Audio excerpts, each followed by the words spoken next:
day 2 of the Ojai Music Festival from Ojai, California. I'm Fred Child. You might know me as the host of Performance Today, the daily classical music radio show from American Public Media. Coming to you live from the Libby Bowl here at the Ojai Music Festival. Day 2, as I said, of this 4-day intensive festival with a focus on music of our time, although always at the Ojai Festival, there's a mix of music of our time and older music as well, and that's exactly what we will get tonight. More about that in just a moment. We're live streaming all the events at the Ojai Festival 2014 from here at the Libby Bowl, and also all of the concert talks by Ara Guzalimian. You can see a complete schedule of everything here, including all those live stream events at ojaifestival.org. What we'll see tonight is a 2-part concert. The first half of the concert will be the string quartet from New York called Brooklyn Rider, playing music by Joseph Haydn, a string quartet that Haydn wrote in 1793, a quartet in G minor, a piece that has the nickname The Rider, and this is, as is so often the case, not a nickname that came from the composer, not a nickname from Haydn himself. It's a nickname that was added later by a publisher to give it some sales punch, and it's nicknamed The Rider, R-I-D-E-R, because of these galloping rhythms in the final movement. Bump, ba-da-bump, ba-da-bump, ba-da-bump, ba-da-bump. You'll hear those in the 4th movement of this string quartet by Joseph Haydn. Now this was 1793 when Haydn wrote this piece, at the height of what is called the classical style, which leads us right to the piece that we'll hear in the second half of the concert, an opera, in fact the world premiere of an opera called The Classical Style, an opera of sorts, and that whole thing actually is the title of the piece. The Classical Style, an opera, and then in parentheses, of sorts. With words and a story by Jeremy Denk, who's the music director of the 2014 Ojai Music Festival, and music by Stephen Stuckey. And I'm very happy to say that the composer, Stephen Stuckey, will join me for a live on-camera interview during intermission of this concert, right before the world premiere of his opera. So that's on the way. The opera is based on a book. In fact, it's based on this book by Charles Rosen, the book that, as you can see, is called The Classical Style, with a focus on 3 composers, Haydn and Mozart and Beethoven, and the work that they did between about the years 1760 and 1820, 1825 or so. It's an incredible, insightful, musicological piece of work that Charles Rosen, pianist and writer Charles Rosen, did in 1971. Doesn't seem like the most obvious choice to base an opera upon. It's not a traditional drama in any sense of the word, but it does focus on, in a sense, a life. The birth, the evolution of, and the death of what is called the classical style.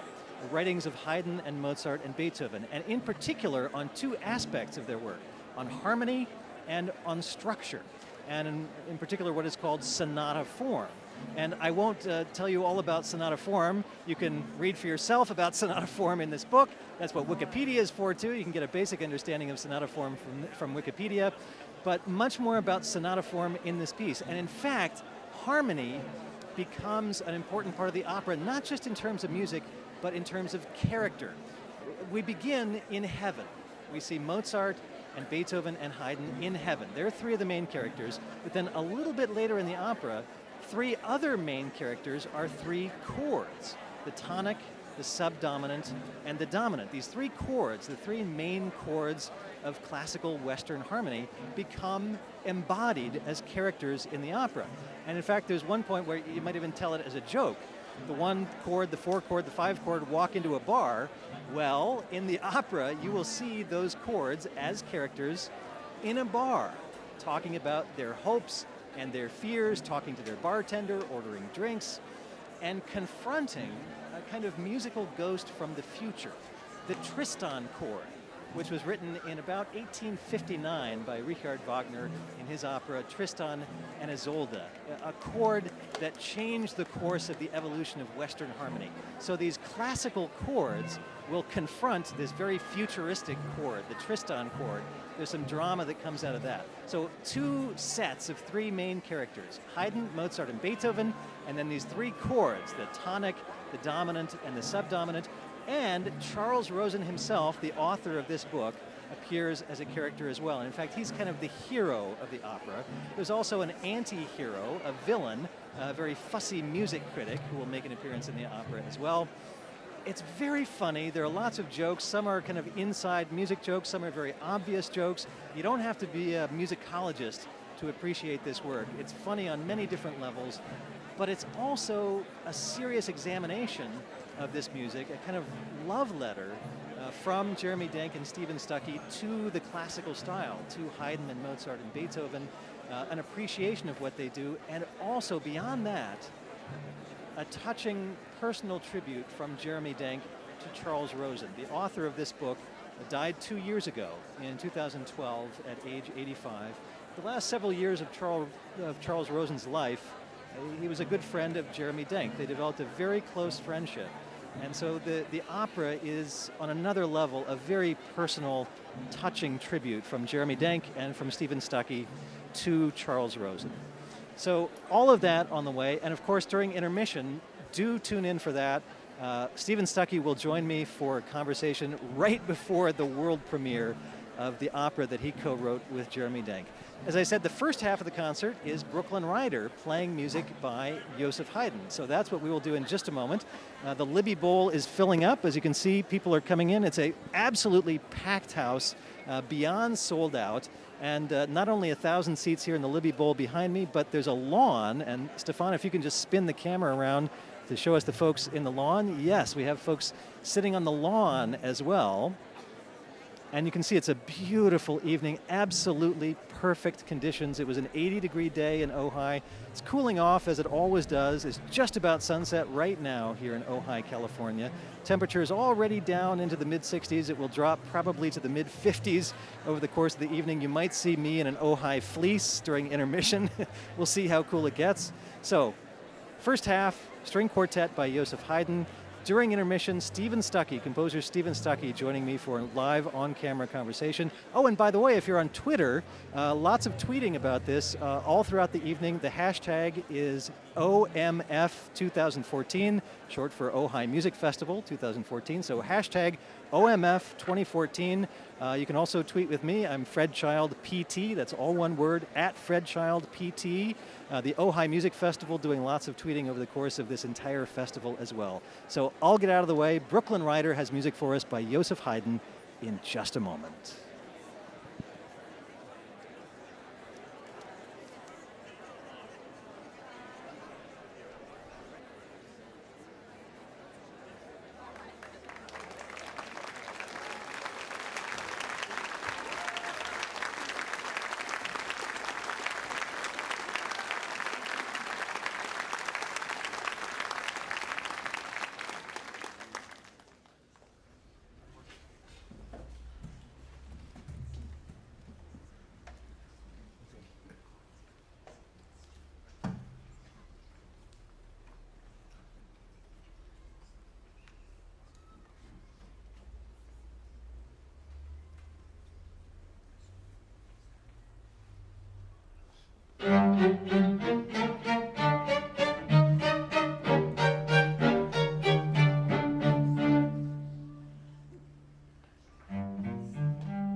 I'm Fred Child, the host of APM's Performance Today, back here at the Ojai Music Festival 2014. It's intermission time. We just saw that string quartet by Joseph Haydn played by the group Brooklyn Rider, and I was talking with the cellist Eric Jacobson just before they played that, and I asked Eric for a one-word description of that piece, and he coined the word, I think, tricksy. And he didn't mean T-R-I-X-I-E, he meant T-R-I-C-K-S-I-E, I think, in that Joseph Haydn, lots of tricks. And he described that piece as kind of the serious business of having fun in music. And I love the way Brooklyn Rider played with the silences, especially in that last movement, held one silence for a long time after a dominant chord, which we'll talk more about in a moment, and then launched in with something very unexpected after that. Lots of fun in that piece by Joseph Haydn. And speaking of lots of fun, we've got another piece coming up in the second half of our concert tonight, a world premiere of a brand new piece with the text written by Jeremy Denk and music written by Stephen Stuckey. And American composer Stephen Stuckey is joining me here right now. Thank you so much for speaking with me. I spoke a little bit at the beginning of the concert about the unusual nature of this piece, based on this book, based on The Classical Style by Charles Rosen. An odd idea if there ever was one. Yes, and when Jeremy Denk and Tom Morris, who's the artistic director here at Ojai, first approached you with the idea, what was your reaction to writing an opera about musicology? I thought it was a crazy idea. I tried to get out of it. But Tom is very persuasive, and so is Jeremy. And Jeremy is very brilliant, and I was very soon absorbed by the humor in the situation. Mm-hmm. I mean, that miraculous classical language we just heard in the form of a Haydn quartet, one of the things that it enabled composers to do was to actually do comedy in a way that is not possible in Baroque music in the same way.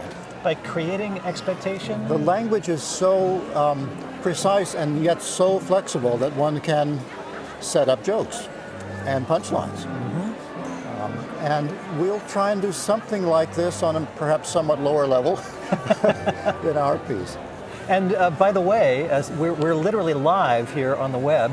And so if you've got questions for Stephen Stuckey, we'll be talking for about 10 minutes here. I can't guarantee anything, but I will keep an eye on my phone. Use the hashtag on Twitter, hashtag OMF2014. Hashtag OMF2014. I'll keep an eye on this, and maybe you can get a question to Stephen Stuckey. You're allowed to keep your phone on, unlike the rest of us. Right? That's right. That's right. You have to turn yours off. Okay, mine's off.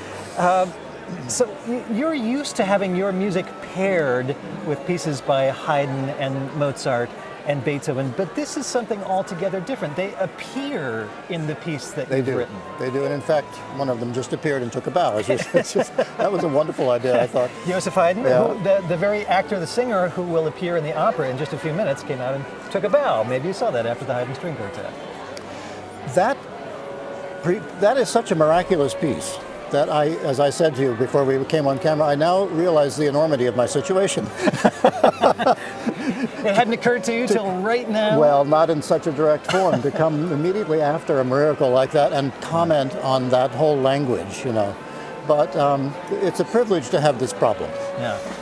To what degree are you quoting classical style, using classical style in the piece that we're about to hear? And to what degree are you using your own 21st century musical language? There is the whole spectrum from a kind of imitation 1780s right up to 2014. Yeah. And there are allusions to classical pieces and to romantic pieces, actually, and to modern pieces. And there's quite a bit of music that I actually wrote. So, as Jeremy said, I not only composed the score, but I also curated it, because it's a kind of museum of references and ideas from classical music, but also quite a lot of original music. And there's a really funny moment in a scene where these three chords, the tonic, the dominant, and the subdominant, are in a bar. Yes. With the bartender at the bar, and they confront, in effect, a chord from the future. Yes, the Tristan chord written by Richard Wagner in about 1860. And how do you handle that musically? Well, the music in that scene is Wagnerian, and in fact quotes Wagner to some extent, but then even goes off the rails past Wagner and scares the daylights out of the three classical chords who see this amazing future that sort of dooms them. And they have been fighting as a kind of what we're calling a codependent love triangle, dysfunctional love triangle, the tonic dominant and the subdominant, and they make up at this moment because they realize they're in this together. This book, the Classical Style by Charles Rosen, came out in 1971. Yes. For 2 generations of musicians and music lovers, this has been a really important book. Did it have a role in your growth as a musician and as a young composer? Absolutely. I was a first-year graduate student when it came out, so I was in the first crop of people to buy it and to have it change my life as a lover of the classical period. And I was studying classical music at Cornell at that time, in addition to composition, with some pretty eminent musicologists, Neil Zaslow and James Webster and so on. So it has been a part of my life, really, literally, since 1971. And this is an aspect of this piece that hasn't been talked about quite as much. The humor is often talked about in all the previews, but for Jeremy Denk in particular, there's a real personal connection because he became a good friend of Charles Rosen toward the end of Mr. Rosen's life. He was, and they played four-hand piano music together, and they had endless dinners and discussions, and I think that was very important for Jeremy. As a result, the Charles who will be on stage tonight is not a figure of fun. It is a comedy. But Charles Rosen appears as a Charles character. Rosen is, in effect, the hero in the end. And he's treated with respect and love, I think, by Jeremy and by me. Of course, there are funny moments, but we're not making fun of Charles. Charles is a noble figure. Yeah. There's a lot of the language of this book, believe it or not, in the libretto. Direct quotes. Charmingly deployed so as not to overwhelm us, I think, as an audience. And we get to see Charles declaiming, and somehow sometimes running on and getting a little excited about, his ideas. As he did as in a real character, life. in real life. And Kim Josephson, who plays Charles, has managed to look uncannily like Charles in his last years, and even to sound something like him. It's a very affecting, I think, very moving portrayal. There's a moment when the text is talking about sonata form. Did you write that part of the piece in sonata form? Jeremy required me to write that piece. But the idea was that we have a whole scene which is composed in sonata form while it's discussing sonata form. Maybe the hardest thing I've ever done. But I suppose it was good for me, and it turned out to be great fun. I have a new respect for composers who actually wrote this music, because it's hard. It's hard.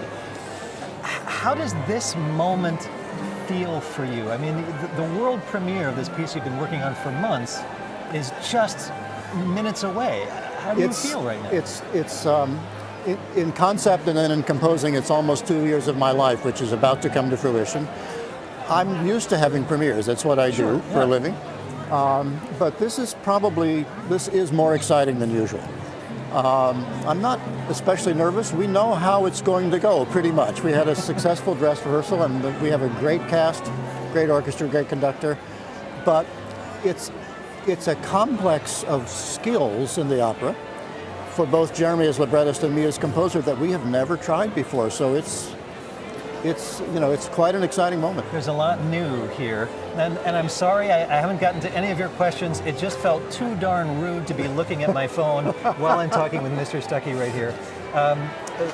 There's so many fascinating characters in this opera, and this is such a fascinating moment to be talking with you right before this piece premieres. But I have to mention that Robert Spano, who will be conducting, and the orchestra, by the way, is the Knights from New York City, yes. With members of Brooklyn Rider, who we saw playing the quartet.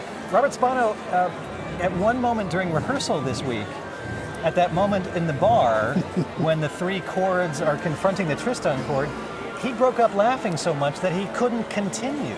It was the quintessential nerdy, wonky moment, because the joke he was laughing about was, honest to goodness, a music theory joke. But it's so broad that the audience laughed at it in the dress rehearsal the other day too, and Robert couldn't go on. He became uncontrollable. And I felt somehow that was a victory for the piece, that it acted on somebody with that much force. Now we have to break here in just a moment, but tell us about the very beginning. Mozart, Haydn, and Beethoven are in heaven? They are in heaven. They're discovered bored and dissatisfied and bickering. And so we begin with a kind of heaven music, which is essentially my usual music. And then it rather quickly morphs into a kind of imitation classical music. And we're off. Well, let's hear the world premiere of this piece, The Classical Style, an opera, sort of. That is actually the full title of the piece, with the libretto, the story by Jeremy Dank, who's the music director of the 2014 Ojai Music Festival. Music by the man sitting just to my left, your right, American composer Stephen Stuckey, winner of a 2005 Pulitzer Prize, by the way. And congratulations, I can't wait to hear how this goes. And by the way, keep the comments coming on Twitter. Use the hashtag OMF2014. Send us pictures of your copy. Show us how dog-eared your copy of The Classical Style is. And enjoy the opera. And again, Mr. Stuckey, thank you, very much.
They call me Papa Haydn.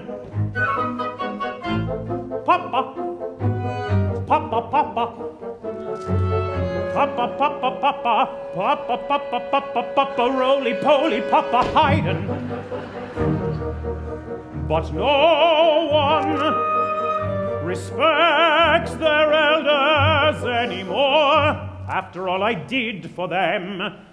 Just look at these two in their own worlds. I guess I'm used to being ignored.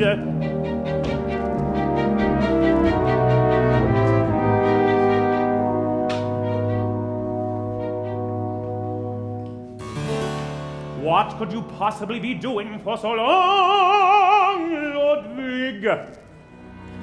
Thinking, Joseph, thinking. Don't you ever get tired of thinking?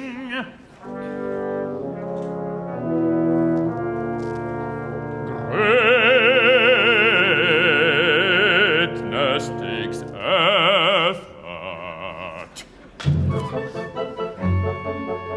And you, Wolfgang Amadeus Mozart, why won't you talk to your old friend? Help me to while away the hours. I am writing a letter. Well, why don't you read it to us? I don't know. I'm sure Ludwig would love to hear it, wouldn't you, Ludwig? Well, if you insist. Ahem. Ahem. Ahem. Dear most esteemed sirs, please forgive me for troubling you, and be assured of my affectionate and cordial greeting and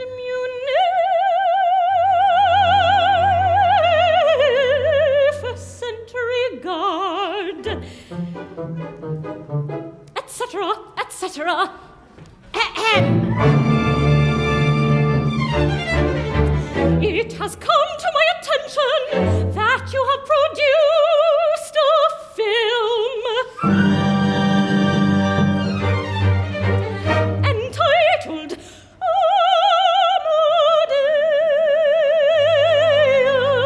Amadeus.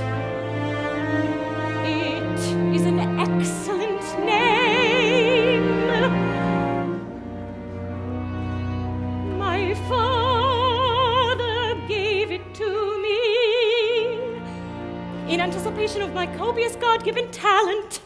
And of course, my humility.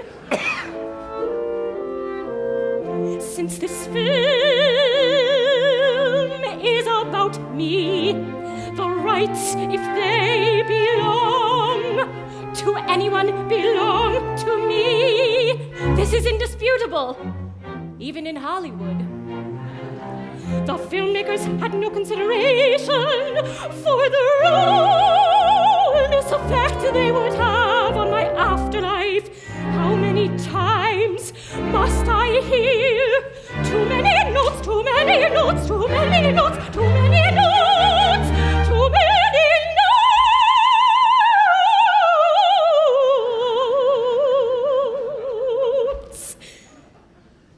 Too many notes, too many notes, too many notes, too many notes, too many notes, notes, notes, too many notes.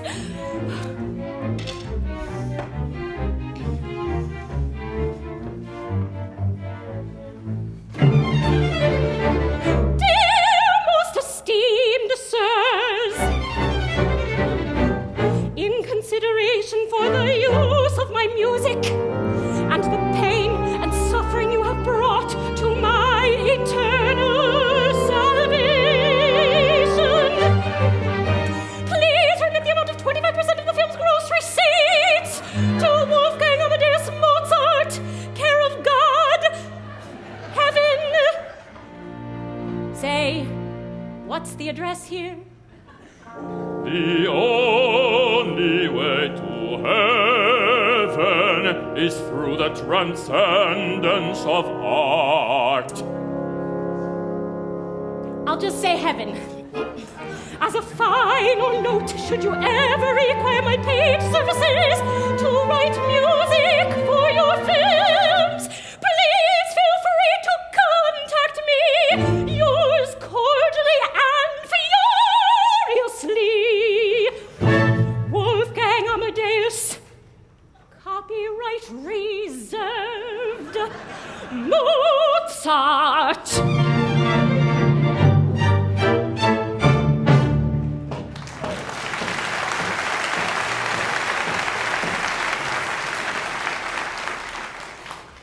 Weltanschauung, triple word score, 183 points. Not again. For the last time, Ludwig, what does that even mean? I'm not sure. Wolfie, it's your turn to play. Scheisse, 28 points. Scheisse, scheisse. Scheisse, scheisse, scheisse, scheisse. Scheisse. Hilarious. I guess I'll play. Beer, 5 points.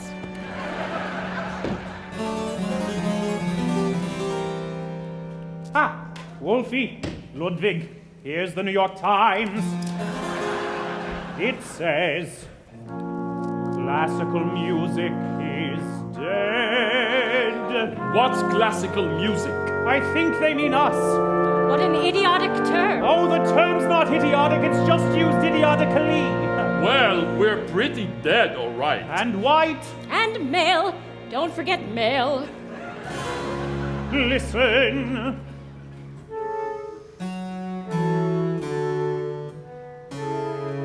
All over the Western world, the alarm is sounding that classical music is in trouble. Orchestra subscription sales are dropping. In some cases, Dropping. more than 2% a year. Ensembles are not balancing their budget. Ensembles, budgets. Audiences are getting older. Young people are turned off. Gesamtkunstwerk, 187 points. They think they have problems. What a bunch of whiners! Don't they know how rough we have it up here? I'm so tired of losing at Scrabble. I'm so tired of listening to Ludwig pontificating on and on and on.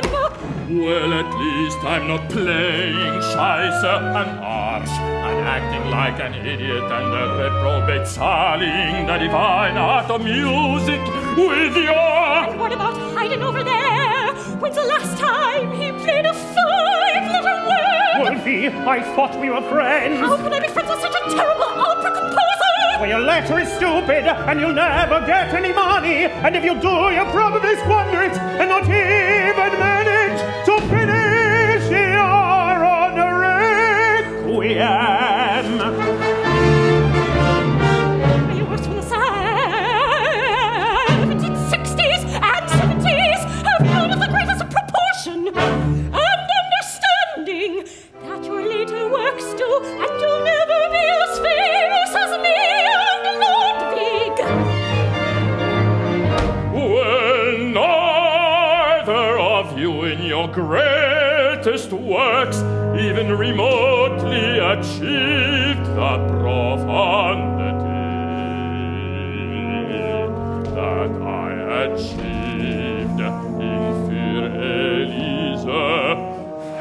Why, you arrogant whippersnappers!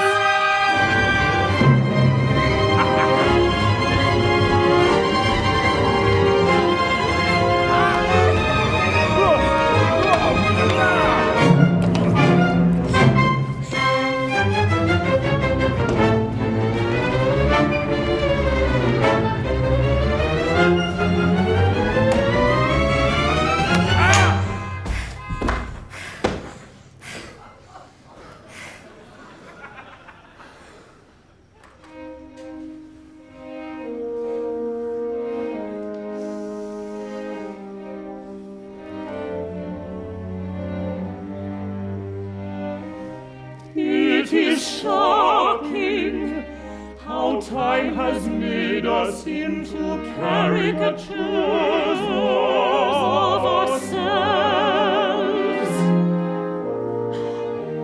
We're just busts on a shelf. Portraits on a wall.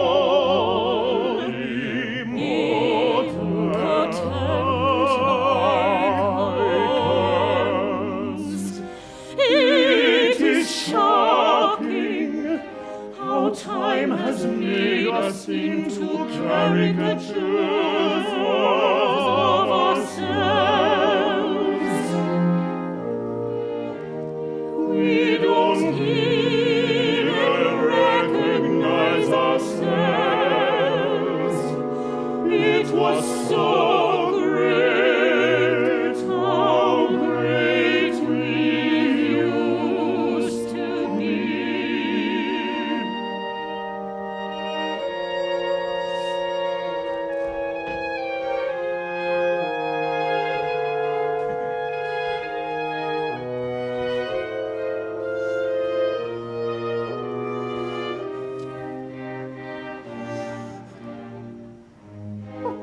Wait a moment. Maybe this can help us. What a coincidence. The classical style, Haydn, Mozart, and Beethoven. Notice my name comes first. Whatever. What an ego that guy has, always grabbing all the attention. It's by Charles Rosen, the eminent pianist and thinker. Never heard of him. Well, it's all about how great we are. Here, listen.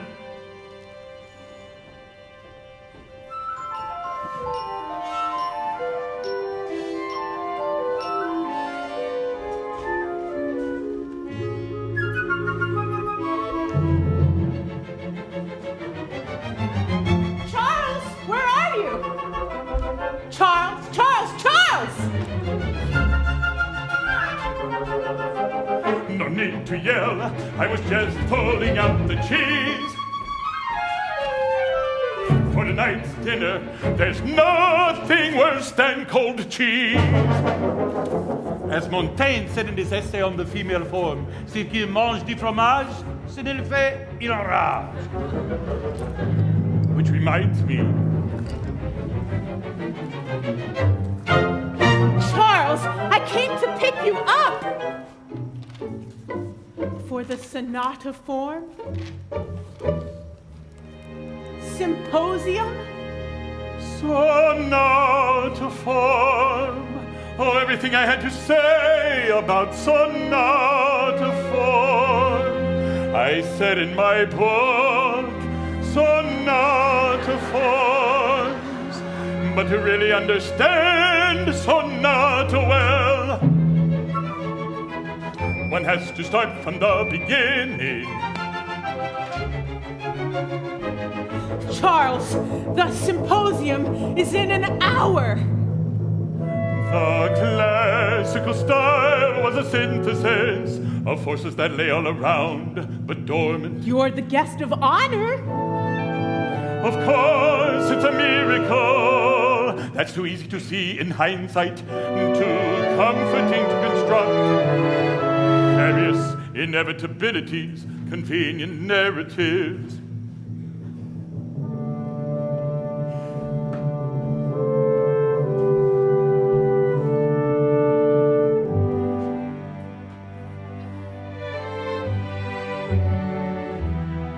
Just imagine it, the chaos of the period, from the death of Handel to 1775. The successes were all partial. Our composer had to choose between dramatic surprise and formal perfection, between expressivity and elegance, and into that gap, into that chaos, came the classical style.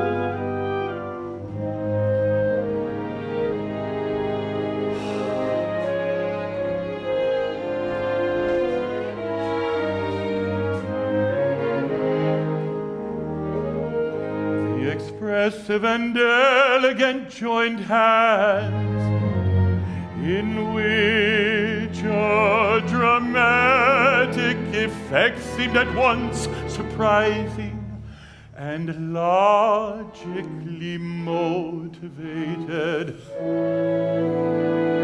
Not so much the achievement of an ideal as the reconciliation of conflicting ideals.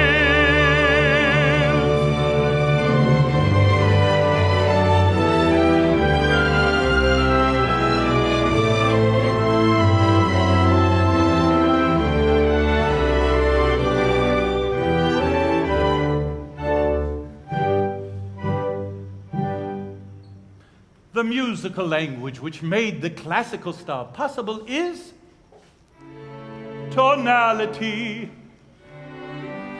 not an immobile system, but a living, changing language. It had reached an important turning point in the 1770s, just before the style of Haydn and Mozart took shape, a new emphatic polarity between tonic and dominant.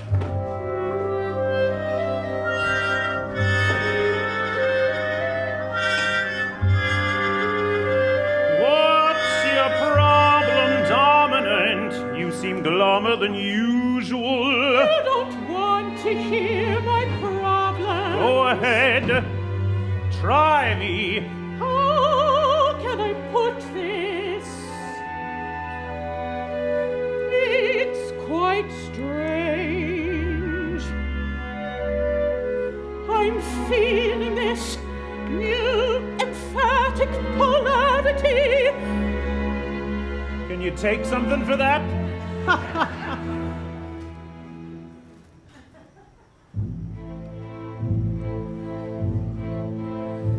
If only I could resolve. I know it sounds like a cliché. I yearn and sigh, if only I could be fulfilled in any way. Some part of me feels incomplete.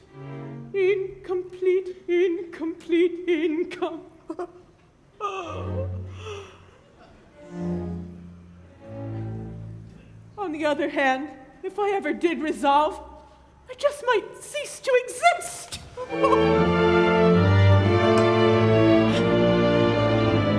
But still I really should. Oh, how I wish I could. I'm sure everyone wishes I would resolve.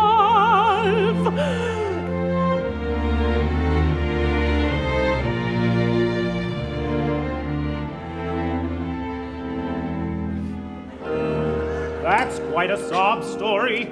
I still feel I haven't said all I have to say. You've said enough.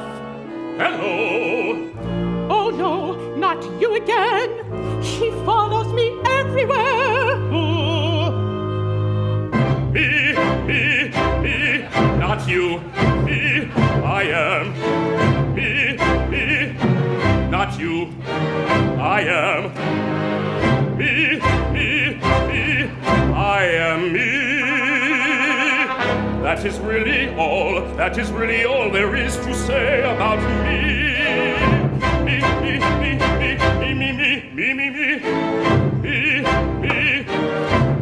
It is not you, it is me. It is not you, it is me. It is me. There is no who. There is no who with me. There is no who with me. Just what and what? What is me?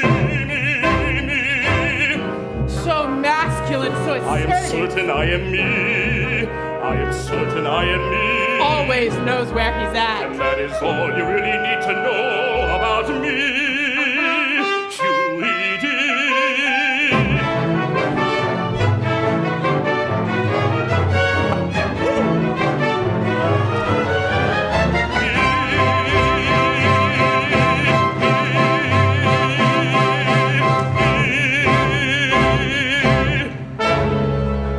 Some people really know how to make an entrance. I still didn't catch his name. His name is Tonic. I'm so glad we've had no idiotic jokes about Tonic walking into a bar. I confess I can't stop thinking about him. You two make quite a couple. Do you think so? I couldn't help overhearing you talking about me. Of course, not surprising. Not surprising at all. I just don't think I'm in the right place for a relationship right now. But harmonies only exist in relation.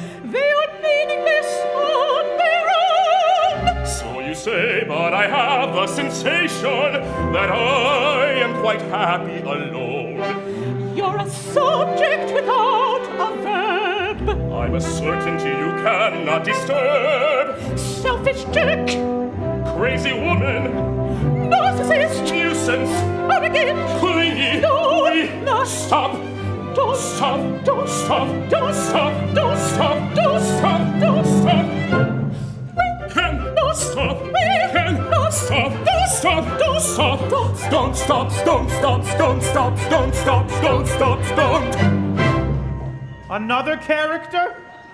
This opera is definitely going over budget.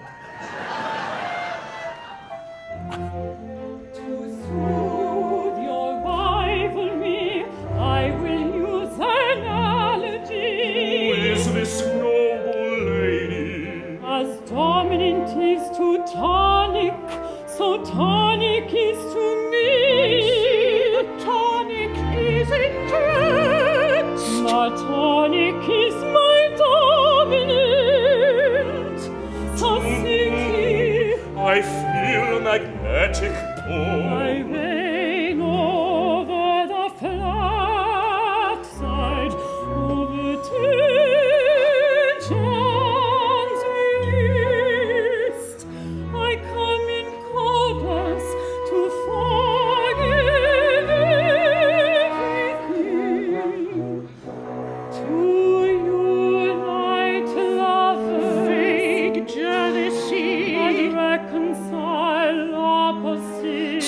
stirs my heart. How strange! I am not so certain as I once The was. plot is thickening in a kind of nerdy way. If only there were some convenient technical term to describe this kind of codependent love triangle. We are a circle of thieves. We are a circle of thieves. We are a Circle of thieves.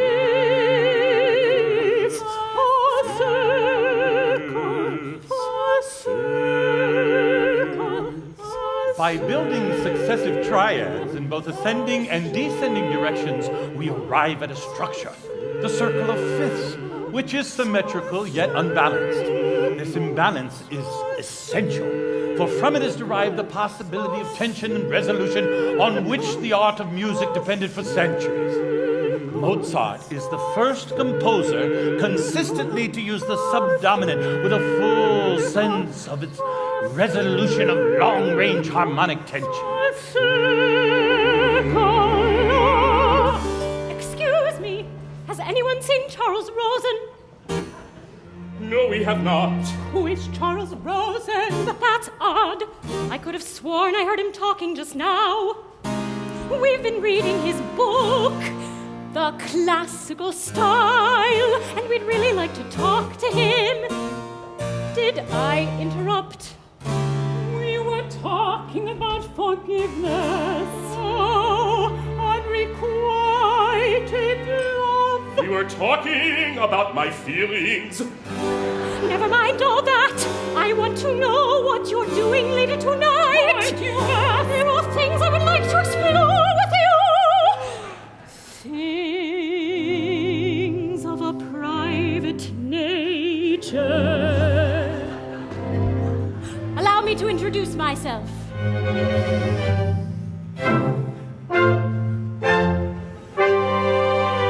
Wolfgang Amadeus Mozart. At your service. And what's your business here? Aren't you dead, by the way? And aren't you just a harmony, by the way? Excuse me, I think you're in the wrong I place. can't believe that subdominant is getting all the attention.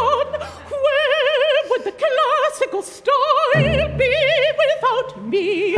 Weren't you looking for Charles Rosen? Weren't you looking for Charles Rosen? Charles Rosen! Charles Rosen!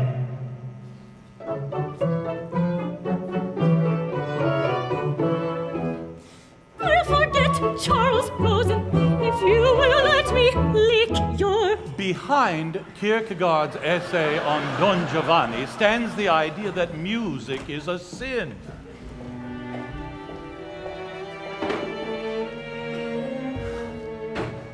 It seems fundamentally sound that he should have chosen Mozart as the most sinful composer of all. What is most extraordinary about Mozart's style is his combination of physical delight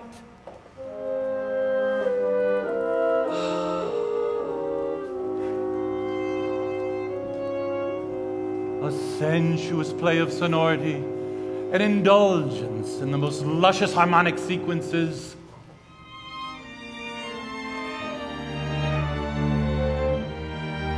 with a purity of line and form that render the seduction all the more efficient.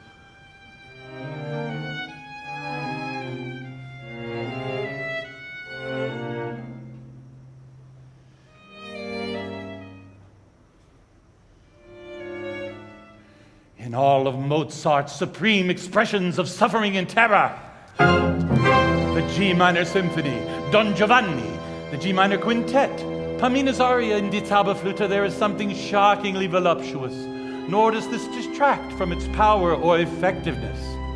The grief and the sensuality strengthen each other and end by becoming indistinguishable. In his corruption of sentimental values, Mozart is a subversive artist.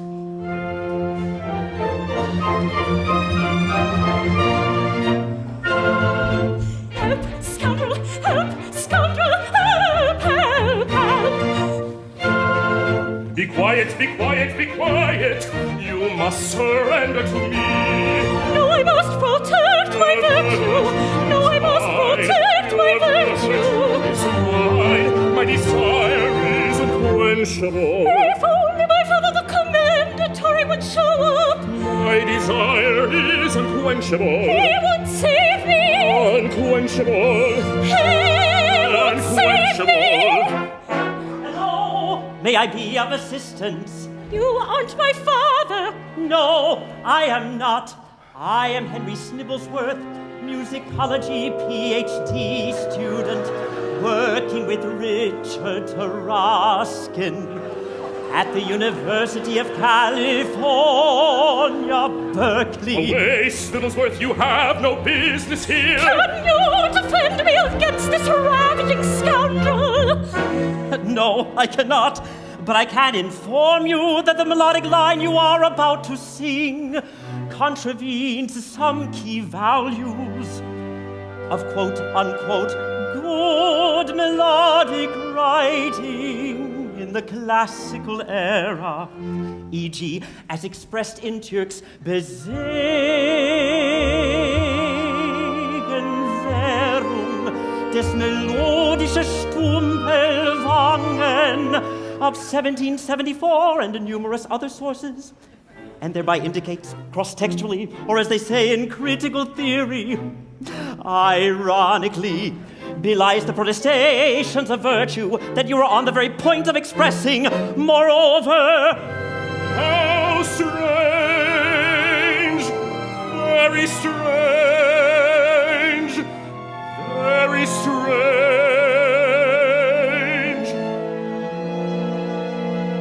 For the first time in a long time,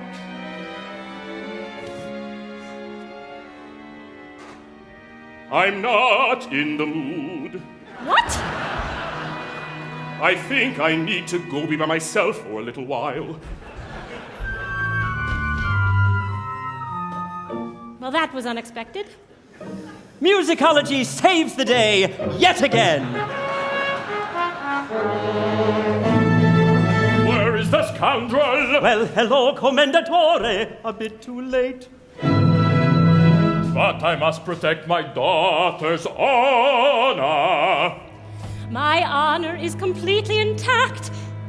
In fact, I think my part is over. I'm going to bed. Well, nothing to be done now, I guess. The opera's over before it even got started, and my whole life lies before me.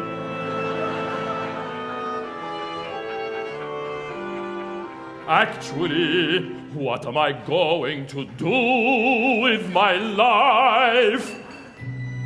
May I suggest the exciting field of musicology? Queen of disciplines, most passionate of inquiries. What's musicology? It combines close analysis of music with a broader historical sweep, contextualization, if you will, reception studies, manuscript and handwriting, parsing of autographed manuscripts. My specialty is music of the classical period. What's classical music? It's music so beautiful that it has to be explained. You are certainly passionate about classical music. So how about it? We have some openings in our department. Interesting thought. Would you excuse me for a moment while I consult my wife? Who would have imagined that a musicologist would be alone on the grand stage? The star of an opera. What a world! What a world! Oh, the analyses I will make! Oh, the paradigms I will subvert!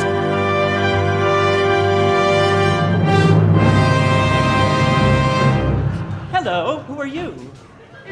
Who am I? How dare you? I am Ludwig van Beethoven. The Ludwig van Beethoven? The very same. Who are you? Henry Snibblesworth, musicology PhD at the University of California, Berkeley. I'm sorry I asked. I have so much to ask you. For instance, I'm just wondering, did you really intend your symphonies to be so patriarchal? What do you mean? Well, all that dominant tonic, all those heroic themes. I mean, is it just a pose, or are you overcompensating for something? I have no time for this! You know nothing of my work! Have you seen Charles Rosen? Why are you looking for Charles Rosen? Wolfgang Joseph and myself have been reading his book. It is so marvelous.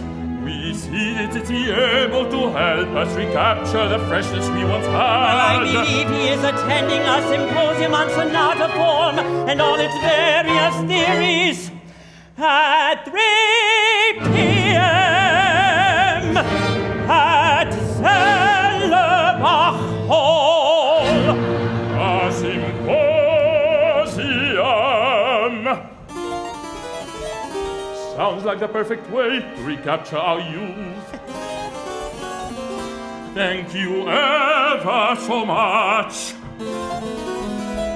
I will go and fetch my colleagues and see you there.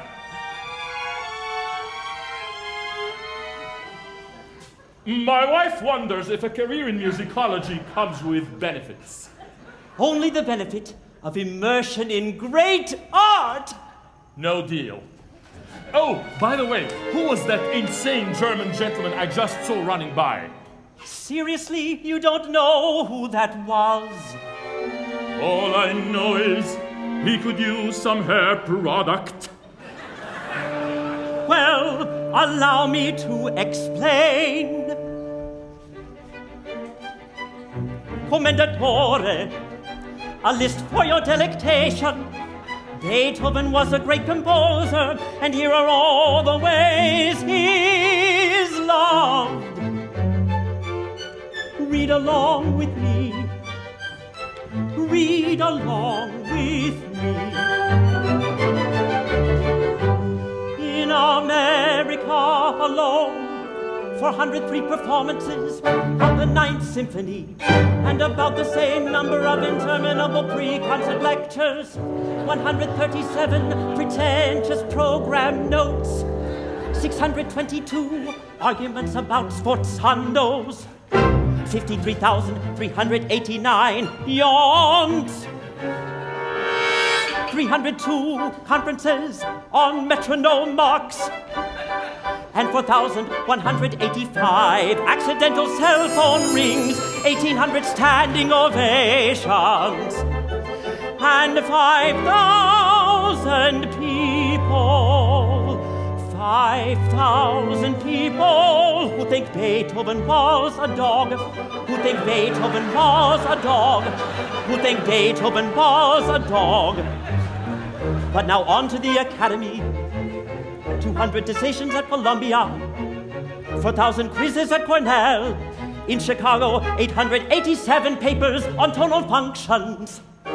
And at Juilliard, most of the students have finally learned to spell Beethoven. But in Berkeley, 3,000 essays on gender constructs. 3,000 essays on gender constructs, and Beethoven alone.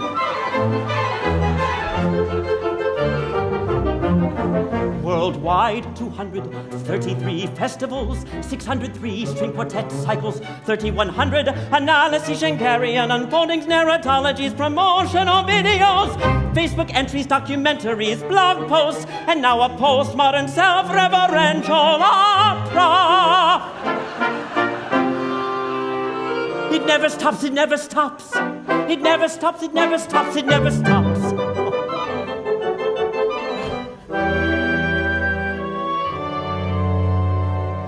This is what it is to be a great composer. This is what it is to be a great composer. The commentary never stops. It never stops, it never stops, it never stops, it never stops, it never stops, it never stops.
Starts with the theme in the tonic, followed by a modulation to the dominant, and a second theme. Then comes the development, in which the themes are fragmented and combined.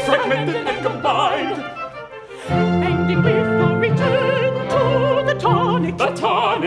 And a recapitulation of the exposition, this time with the second theme in the tonic. And then what?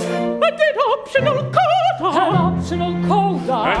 coda. That in short is a conventional account of sonata form. So sensible. Between music reads like a man. The trouble with this account is that it takes the form of a recipe. A form is not a recipe. A form is not a recipe. A dish that can no longer be made. But how do we get to the second theme? The primary directional element is generally a dissonance, which strengthened and properly reinforced leads to modulation. Strengthened and properly reinforced. But this thematic account neglects the structural dissonance of the dominant. We're on the dominant right now. The dominant transforms an entire section of the piece into a structural problem, requiring resolution, a structural dissonance. The theme being beautiful, but the function is dissonant. A dissonance of expectation, of understanding, which must be resolved. The dominant, The dominant. the classical style and enforceable means of emphasizing new keys, a quantity of feeling unparalleled to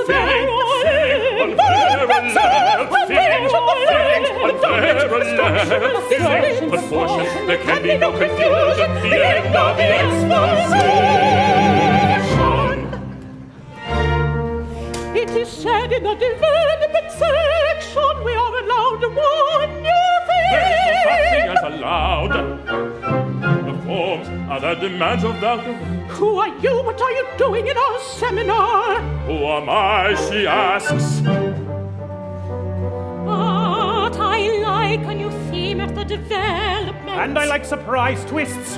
Hello, everybody. Hello. The earliest classical way of developing a theme in one that never was lost was to play it with more dramatic harmonies or in a remote key. Has anyone seen Charles Rosen? Development in the classical style is intensification. We must find Charles Rosen. Modulations by fifth, one moment, where we do not know what the meaning of a note is. Charles Rosen is not here. He was supposed to The come. conversion of nonsense into sense. Where is Charles Rosen? Excuse me, who are you? Joseph Haydn, of course. Wolfgang Amadeus Mozart. And Ludwig van Beethoven, I would say at your service, but I serve no man. Beethoven! But tell us what is sonata Could only describe where it was dead. What is sonata for? But tell us what is sonata from? Where is Charles Rosen? Something's coming. We're wondering what it is. If we can't define sonata form, how can we possibly enjoy it? We're wondering. Something amazing is about. Where is Charles Rosen? The exposition starts with the theme in the tonic, followed by a modulation to the dominant. And the second theme. You said that already. After all, that's us back to the beginning again.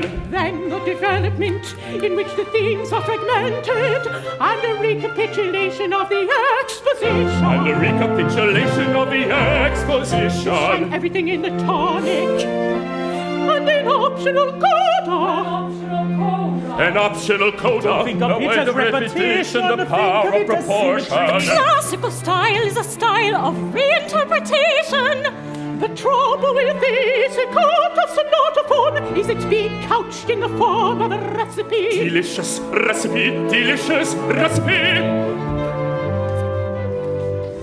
The trouble with the conventional account of sonata form is that it neglects the structural role of the dominant. But we are in the tonic now. Dissonance of understanding.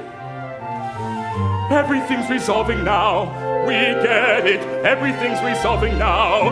It's all making The sense. proportions of each work are individual. There are no rules, but the demands Requirement is fixed. Word requirement. A long from and clearly resolved section. Sonata form could only be defined once it was dead. In the tonic at the end. Filling, unparalleled. Filling, unparalleled. Let's get this over with, shall we? Yes, we still have to find Charles. I love a big coda. Filling, It's been a very unparalleled. lively Filling, unparalleled. Filling, I love a big coda. Do we at last understand sonata form? The point is to break the rules or follow the rules. Who knows? Who cares? Who knows? Who cares? No time for doubt now. The tonic, balance, symmetry. The tonic, resolution. Yes, at last this piece is over. God!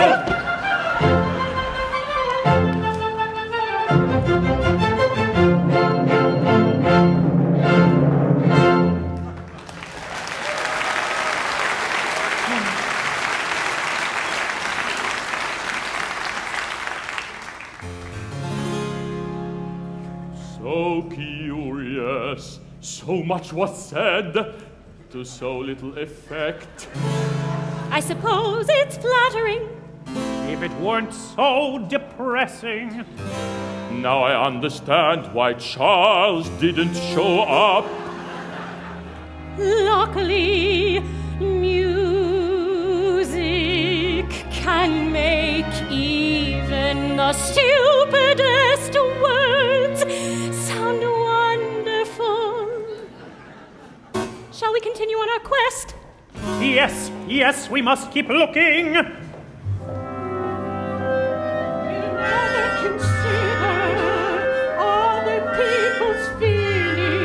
Not this again! I feel it was very insensitive of you, the way you were paying so much attention to her.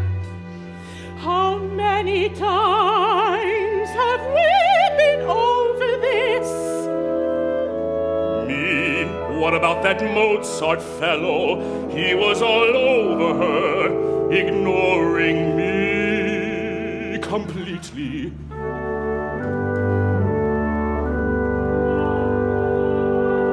It's always about you. And what's wrong with that? I'm happy to be me. You should try it sometime. That's enough!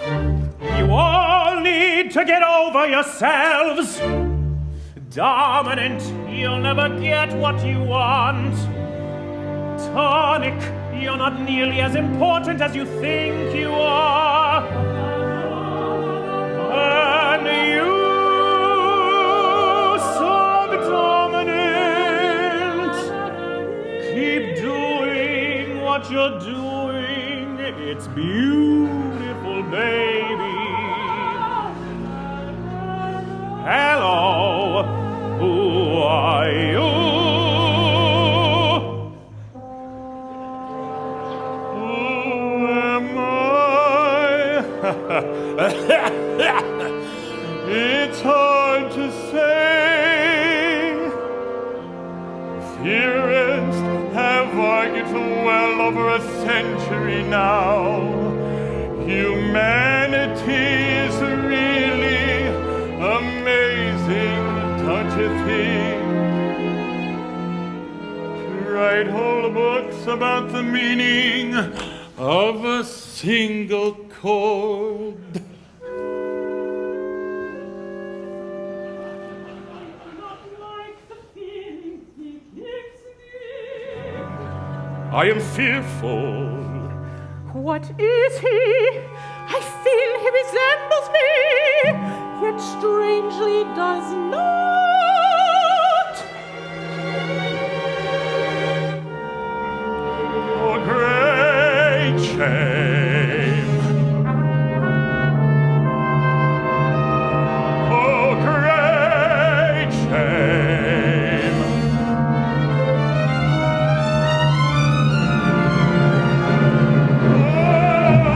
I am the saddest of all chords.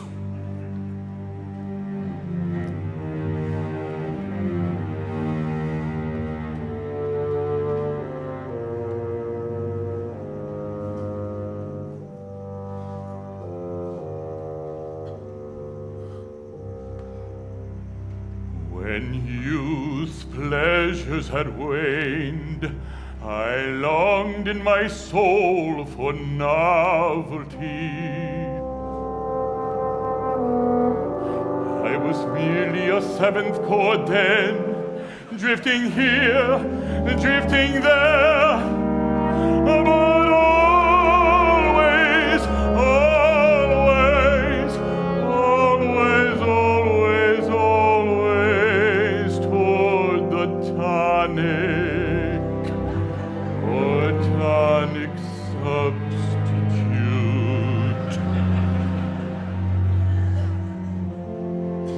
But one day I asked a fateful question. What if there were no tonic or no dominant?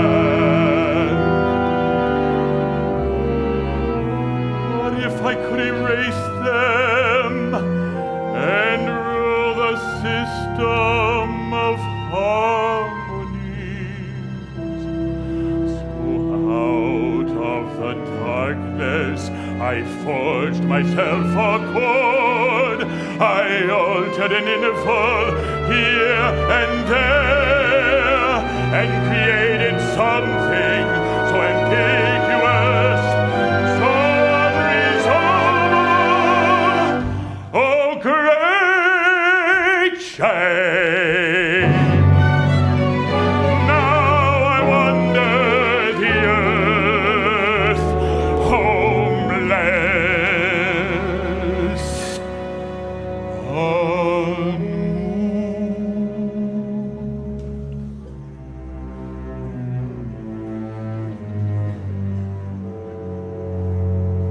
since by ambiguity I rule, by ambiguity I am ruled, freest of all gods, I am a slave.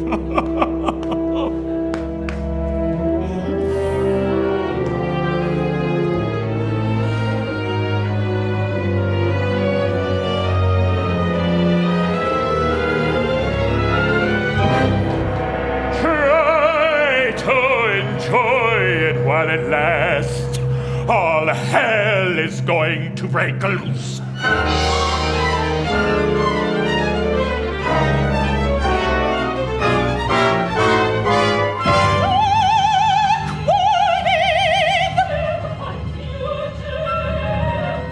Dark warning! Dark warning!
tell you what Beethoven said in 1822? Charles, we missed the symposium. Did we? No matter, we are a symposium unto ourselves. There is nothing more wonderful than the contemplation of great art. We have been contemplating it for a wonderful 5 hours now. Do you think dinner might be ready? Oh yes, dinner. I almost forgot. Sometimes I lose track of time. Of course, Beethoven was the great master of musical time.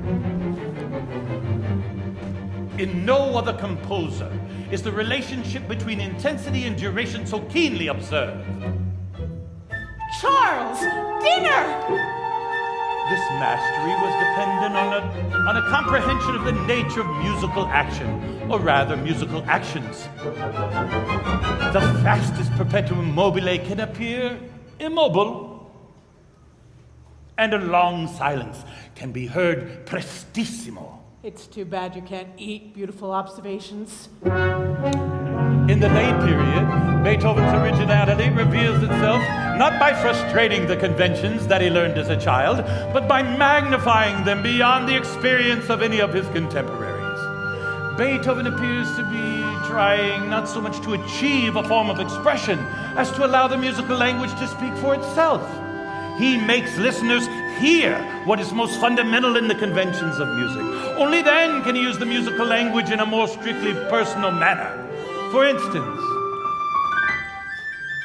in the cadential trill in the last movement of Opus 111, you know the place I'm talking about? Beethoven. What is wrong with your voice? I'm sorry, Charles. I got so hungry. I started dinner without you. Oh yes, dinner. But why didn't you remind me? Let's eat. Certainly. But to continue what I was saying, here we are at the cadential trill. Charles, do you ever wonder what Beethoven would think of all your beautiful analysis? Silly question. To attempt to reconstruct a composer's thinking is not a valid critical stance, even if the composer were alive and you could ask him. A knock! A fateful knock! I don't remember inviting anyone for dinner. Go answer it, would you? Are you sure you shouldn't answer it? It sounds pretty serious. Don't be silly. I am Ludwig van Beethoven.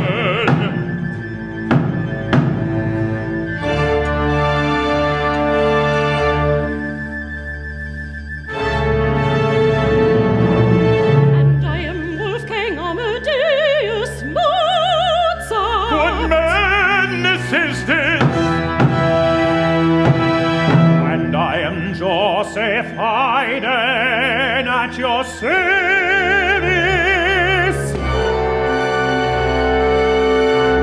Having one composer for dinner is bad enough.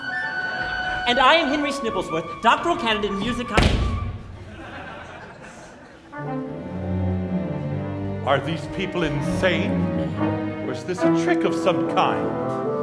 I'm not sure who you are, but as a polite host, I feel obliged to offer you some food.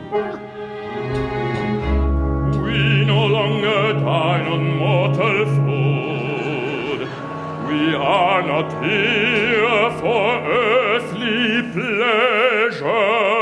In which case, I have no idea why you are here and what kind of joke this is. This is no joke. This is no joke. This is no joke. We have journeyed back to the land of the living. We sat through a terrible symposium. We have listened to a musicologist named Snibblesworth.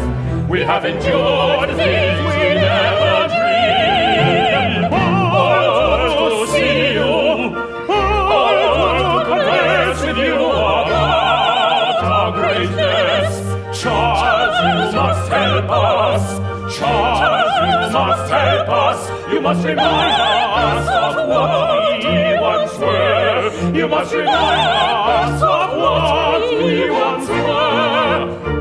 I don't know who you are, but you're certainly not Beethoven, Mozart, and Haydn. We certainly are We certainly are. We certainly are. Well, if you are Beethoven, my dear sir, how is it that you can hear? What? I always said he only hears what he wants to hear. And you two jokers, I don't even know what to say about you. Imposters, out of some silly farce. All I can say is we are here to express how marvelous we think your book is. Yes, so perceptive. So clear. I know it is a wonderful book. I wrote it.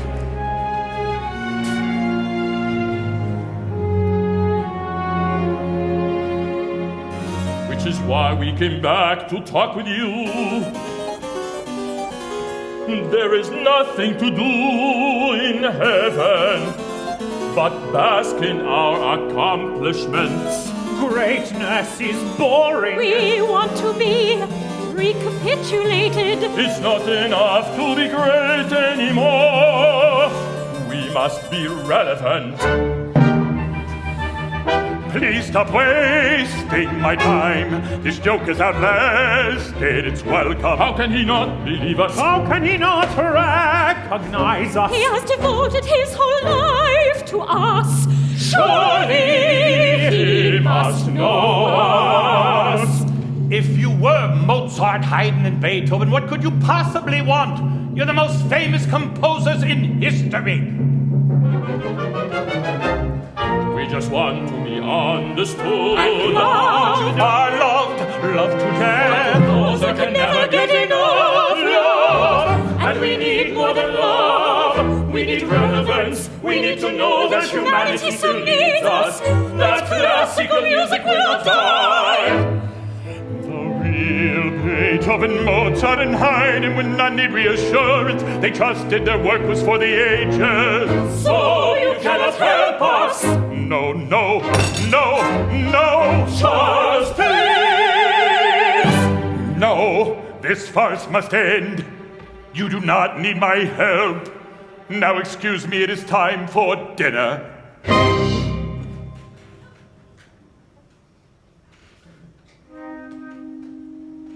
Perhaps composers are better off dead. We have made a mistake. We should not have come. Hello, may I be of assistance? Not you again. I have all sorts of questions for you, the answers to which may be very helpful in my upcoming tenure application. Will we never be rid of this annoying pest? Your hegemonic notions of musicology. Wretched word salad. Need more empathic, binary parameters. I do not want to hear him talk anymore. Back to heaven. Wait, I have so much more to ask you. I am wretch, never, interloper, idiot. Your analysis made me impotent. You've ruined my sex life, and my therapist says I need closure. But I merely interjected some turvy. Enough! I will not listen to you speak anymore. I have much to say to you, but down in the eternal flames. I feel the temperature rising. What a beautiful circle of fire. That reminds me of the circle of bits. And that was the end of Snibblesworth. So as I was saying, in 1822, 5 years before his death, Beethoven felt himself almost completely isolated from musical life in Vienna. Charles, didn't you notice any of what just happened? You will hear nothing of me here, he said to a visitor from Leipzig. What should you hear? Fidelio? They cannot give it, nor do they even want to listen to it. The symphonies? They have no time for them. My concertos? Everyone grinds out only the stuff he himself has made. The solo pieces, they went out of fashion long ago. And here, fashion is everything. By the end of his life, Beethoven was most decidedly out of fashion. That he was at the same time universally accepted as the greatest living composer did not in any way alter his increasing isolation. What do you think about that? No one's here. I am alone.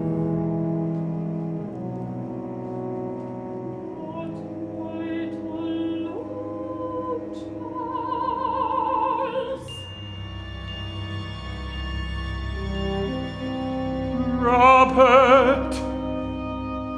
I saw you gave the big three a hard time. They were whining about relevance. Imagine that. Three of the greatest composers of all time. Pretty pathetic. I hate to say it, but you're much more emotionally well-adjusted.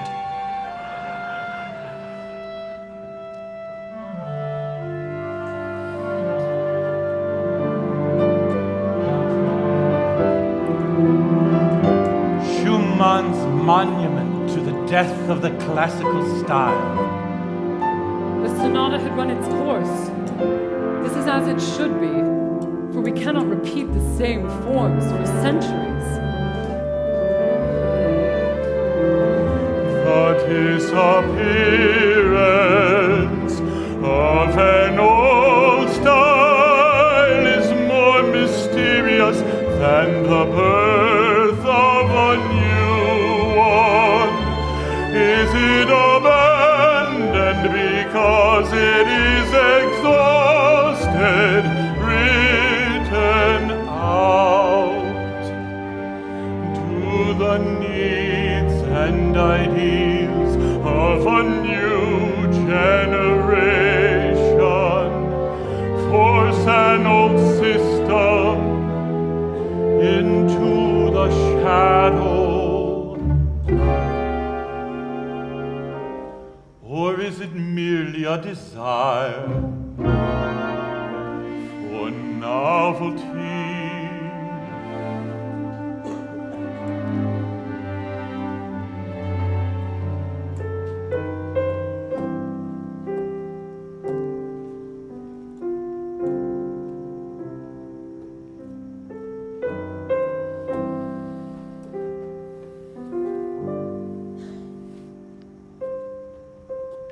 What a beautiful reference to Beethoven.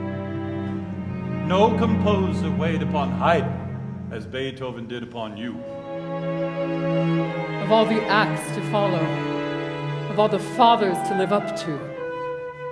They created a language out of chaos. One magical synthesis, forces suspended together in conflict and equilibrium.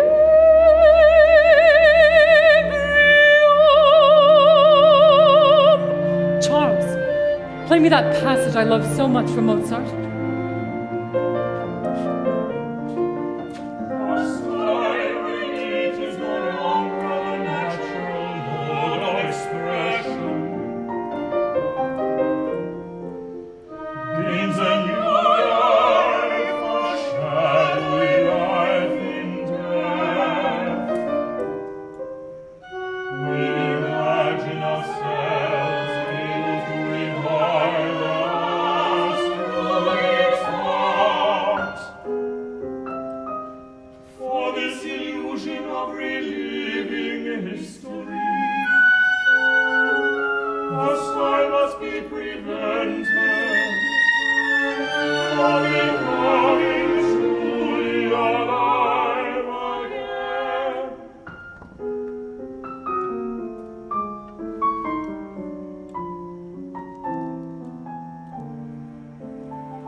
Isn't it beautiful, Robert? It's a miracle, Charles, and it could never be repeated.